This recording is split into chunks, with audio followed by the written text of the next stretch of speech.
Le joueur que personne n'attendait, qui suscite l'indifférence du public et qui pourtant a brillé de mille feux en 2022, voilà comment on peut résumer la saison exceptionnelle de Casper Ruud. Le Norvégien a réalisé une brillante saison puisque c'est lui qui a atteint le plus de fois la finale d'un tournoi majeur au cours de la saison, que ce soit en Grand Chelem ou bien au Masters de fin d'année, et pourtant il n'a pas la reconnaissance qu'il mérite.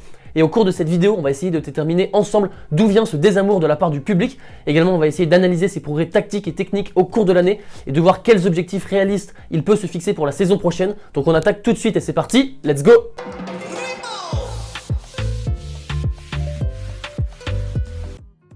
On va commencer par analyser la saison époustouflante de Casper Ruud qui l'achève à la 3e place mondiale. Il faut même savoir qu'il a été numéro 2 mondial au cours de la saison.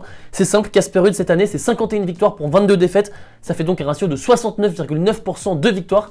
Également Casper Ruud cette année c'est 3 titres. Des titres décrochés du côté de Buenos Aires, de Genève et de Gstad. Donc tous en ATP 250. Mais Casper Ruud cette année c'est surtout en Grand Chelem qu'il a brillé puisqu'il a atteint la finale de 2 tournois majeurs, qui plus est sur 2 surfaces différentes, que ce soit à Roland-Garros et à l'US Open. C'est donc un exploit colossal de sa part. Et en plus de ça, Casper Ruud a atteint la finale du tournoi de Miami, mais également la finale du tournoi du Masters en fin d'année. C'est donc en Grand Chelem qu'il aura brillé tout au long de l'année. Et pourtant, l'année avait très mal débuté pour lui en Grand Chelem puisqu'il s'était blessé à la cheville juste avant de débuter l'Open d'Australie, pour lequel il avait donc été forfait, avant par la suite d'atteindre la finale du côté de Roland-Garros. C'était un exploit colossal de sa part. Il avait su profiter de la présence de cadors dans la haute partie du tableau, puisque dans la haute partie du tableau on retrouvait Rafael Nadal, Novak Djokovic, Carlos Alcaraz, Alexander Zverev, et lui il avait su tirer son épingle du jeu dans la partie basse de tableau pour rallier la finale. Par la suite, à Wimbledon, il a chuté dès le 2e tour face à Hugo Humbert, mais ce n'est pas la surface qu'il préfère. Et enfin, il a atteint la finale de l'US Open, une finale qu'il a perdue face à Carlos Alcaraz. C'est d'autant plus remarquable qu'avant cette année, il n'avait atteint qu'un seul 8e de finale en Grand Chelem, qu'il avait perdu face au Russe Andrei Rublev l'année passée du côté de l'Open d'Australie. Et on rigole maintenant quand on sait que son objectif de début d'année en Grand Chelem était d'atteindre un quart de finale. Il a donc pulvérisé cet objectif en atteignant par 2 fois la finale d'un tournoi du Grand Chelem. Sa saison a été marquée par un tournant du côté de Miami, tournoi lors duquel il a atteint la finale avant de perdre face à la révélation de l'année Carlos Alcaraz. Mais au cours de cette édition, il s'est rendu compte qu'il avait les armes pour titiller, pour battre les meilleurs joueurs du circuit sur dur. Il a notamment battu Alexander Zverev en quart de finale, et ce match lui a fait beaucoup de bien parce qu'il lui a permis de se rendre compte qu'il pouvait rivaliser sur dur avec les tout meilleurs joueurs du monde, le gratin du tennis mondial, et ça a été un vrai révélateur pour la suite de sa saison. Également au cours de la saison, et plus particulièrement au cours de l'US Open, il est passé seulement à 2 sets de la place de numéro 1 mondial qu'il aurait atteinte s'il avait remporté cette fameuse finale perdue face à Carlos Alcaraz, ce qui aurait été un exploit insensé. Comme vous avez pu vous en rendre compte, il a donc atteint la finale de tournoi majeur cette année, que ce soit en Grand Chelem ou bien au Masters de fin d'année, mais malheureusement pour lui, il les a toutes perdues, que ce soit à Miami face à Alcaraz, à Roland-Garros face à Nadal, à l'US Open encore une fois face à Alcaraz ou bien au Masters face à Djokovic. Et désormais pour lui, l'objectif n'est plus d'atteindre ces finales, mais bien de les remporter. Également, il faut garder en tête que Casper Ruud est un joueur très jeune, il a à peine 23 ans, et il a déjà été titré à 9 reprises sur le circuit ATP, à chaque fois en ATP 250, mais tout de même, avoir à 23 ans 9 titres au compteur et être numéro 3 mondial, c'est tout de même colossal.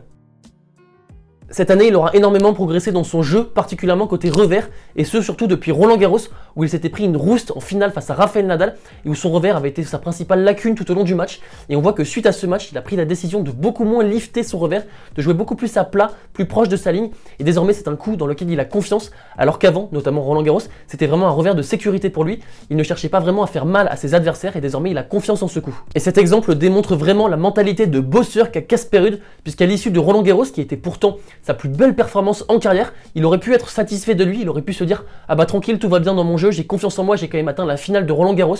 Eh bien non, il s'est rendu compte que son revers posait problème en finale de Roland-Garros face à Rafael Nadal, et il a pris la décision de le changer drastiquement sur la suite de la partie de saison, et ça démontre vraiment sa volonté de rattraper les tout meilleurs et son envie permanente de progresser. Également, il a fait d'immenses progrès sur dur, avec notamment ce fameux déclic du côté de Miami comme j'ai pu l'évoquer, et ce n'est pas qu'un joueur de terre battue comme a pu le déclarer à de nombreuses reprises Nick Kyrgios, qui s'est un petit peu moqué de lui. Casper Ruud sur dur, il arrive à jouer beaucoup plus profond, beaucoup plus à plat, il est beaucoup plus offensif que sur terre battue, il prend davantage de risques sur dur, quitte à faire beaucoup plus de fautes directes, et il essaie vraiment de repousser ses adversaires longue ligne et de tenter le décalage coup droit, et c'est vraiment une tactique payante comme il a pu nous le montrer du côté de l'US Open, du côté de Montréal, ou encore du côté du Masters. Et puis enfin, côté coup droit, il est toujours aussi impressionnant avec un coup droit lifté, bombé, qui fait des ravages, et qui est à mon humble avis au moins top 5 sur le circuit. Au niveau de ses axes d'amélioration, on peut évoquer son retour de service, qui n'est pas suffisamment bon pour pouvoir embêter les gros serveurs sur le circuit. Et puis on peut également parler de sa deuxième balle puisqu'il se fait en permanence agresser sur sa seconde balle, particulièrement sur surface rapide.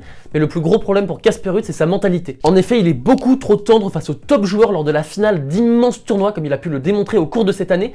Et lorsqu'il arrive en finale de Roland Garros face à Rafael Nadal ou bien en finale du Masters face à Novak Djokovic, je n'ai pas l'impression, en tout cas c'est le sentiment qu'il me dégage, j'ai pas l'impression qu'il est persuadé qu'il peut gagner ce match. Et c'est une condition sine qua non pour pouvoir tenter de battre Rafael Nadal ou bien Novak Djokovic en Grand Chelem.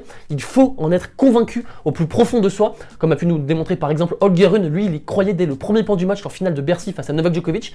Et bien Casper Ruud, je n'ai pas l'impression qu'il soit convaincu de pouvoir remporter ces matchs. J'ai l'impression que lorsqu'il atteint la finale de ces tournois, il est content d'être là, il fait acte de présence.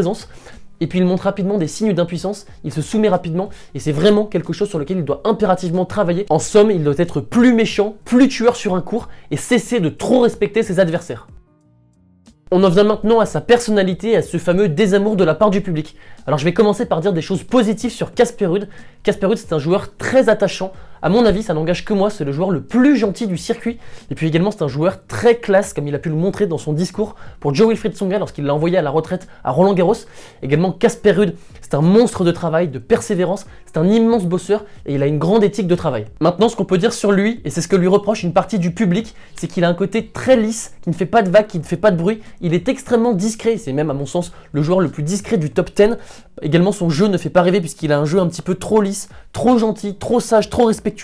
Et puis Casper Ruud dispose quand même sérieusement d'un manque de charisme quand on compare avec d'autres joueurs comme par exemple Nick Kyrgios ou Carlos Alcaraz. Après, ce qu'on peut se dire pour prendre sa défense, c'est qu'on n'est pas obligé d'insulter des arbitres, de cracher sur un court ou bien d'envoyer des balles sur ses adversaires comme peut le faire Nick Kyrgios pour gagner l'amour du public et qu'il faut de tout sur le circuit ATP. Également, il paraît illégitime pour pas mal de gens dans le milieu du tennis puisqu'il a quand même été numéro 2 mondial au cours de la saison alors que dans sa carrière, il a simplement remporté des ATP 250 et ce n'est pas l'image que l'on se fait d'un top joueur. Donc s'il avait été numéro 1 mondial, pour ces personnes-là, ça aurait vraiment été anormal, ça aurait vraiment été un procès en illégitimité et je lui souhaite vraiment de progresser et de remporter de grands titres dès la saison prochaine. Par ailleurs, au petit jeu des comparaisons, il me fait énormément penser à l'Espagnol à la retraite David Ferrer, puisque je trouve qu'il partage avec lui un côté lisse, travailleur, humble, qui ne fait pas de vagues, qui bosse énormément, et je trouve également que son jeu lui ressemble un petit peu, puisqu'il n'a pas un coup fort, mais c'est vraiment un joueur qui va être brillant sur terre battue, qui va être derrière sa ligne, et qui va vraiment être un chien sur le court, qui va ramener toutes les balles, un petit peu comme David Ferrer.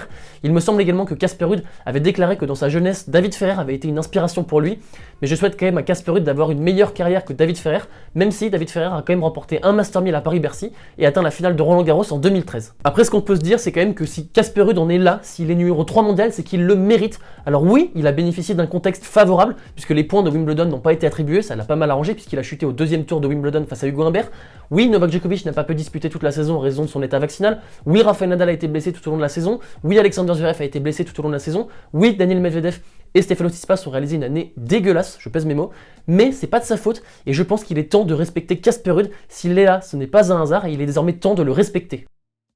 La saison prochaine, ça serait pas mal pour lui qu'il arrive à conserver sa place dans le top 5, ce qui s'annonce très compliqué et ce dont je doute, puisque je pense que Novak Djokovic va rejouer les premiers rôles. Je vois également Daniil Medvedev faire une très belle saison l'année prochaine, tout comme Stefanos Tsitsipas et pourquoi pas Félix Auger-Aliassime. Donc la mission top 5 me paraît un objectif réalisable mais très compliqué à atteindre pour Casper Ruud. Également, je lui souhaite de décrocher à minima un ATP 500 voire un Master 1000 sur terre battue, je pense, et je pense vraiment que ce n'est qu'une question de temps et je suis particulièrement confiant pour lui la saison prochaine sur cet objectif-là. Et puis enfin, j'espère pour lui qu'il apprendra de ses erreurs au cours de la saison. Je pense notamment à sa gestion du calendrier puisqu'il a beaucoup trop joué cette année, comme il a lui-même reconnu. Il a vraiment fini la saison sur les rotules, même s'il a retrouvé un petit peu de fraîcheur du côté de Turin, mais bon, il a quand même fini la saison avec Rafael Nadal à faire des tournées en Amérique latine et je pense pas que ça soit très pertinent pour entamer la saison prochaine et je lui souhaite l'année prochaine de moins jouer afin vraiment de mieux choisir ses tournois et de briller dans les tournois d'importance. Et voilà les talkers, on arrive à la fin de ce petit bilan sur Casper Ruud. N'hésitez pas à me dire en commentaire ce que vous avez pensé de son année et ce que vous le voyez réaliser la saison prochaine. Pourquoi pas un titre en Master 1000 sur terre battue et pourquoi pas en Grand Chelem, peut-être à Roland Garros